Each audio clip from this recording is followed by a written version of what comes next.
กถึงข้าวบ้านบอนเงินนี่เป็นข้าเจ้าคนเอาอังสมองได้น้องและพออยากออกปากครองให้มันสวงกับความจน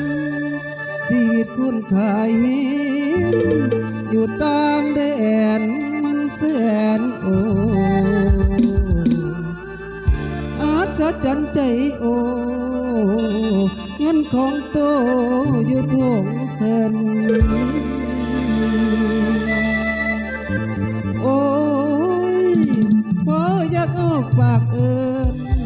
ให้เงินนั้นแม่นเอิญมาโอ้โอ้โอ้นี่น้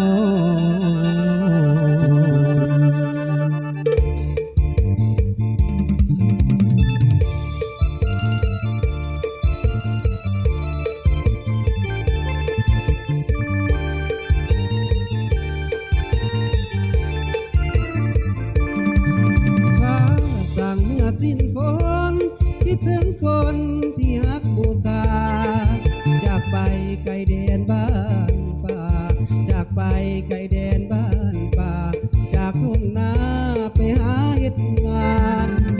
เมื่อน้องห่างไปดนคิดถึงคนที่เคยห่วงหาย้อนความจนอ้ายจริงจำใจลาย้อนความจนน้องจริงจำใจลาพอได้เงินตาให้กลับไวไปโดนแล้วบ่มีแววสิขึ้นเตาหรือสาวตึกหลอกตมลงหลงพอแฟนหรือสาวแขนเล่นอ่างในอกหรือสาวตกหลุมล่วงห่วงหลายเด้นอ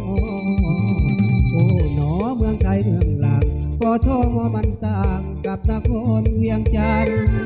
ไอ้คิดเป็นห่วงแม่จอมขวัญมือใดนงคานสีหวนคืนนาดอน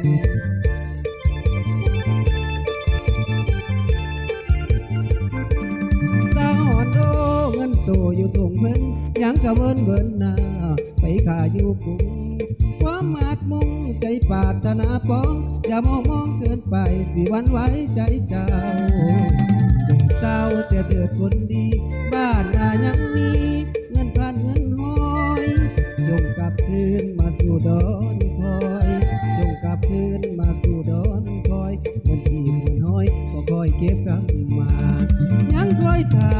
รอมันฟังข่าวอยู่แดงแล้วลาบลื่นยังยืนยิ่งซื่นบานกลับสู่บ้านคืนที่เฮาสาอย่าเป็นกาลงปุ่งไปอยู่ยุ่งน้อยยังไว้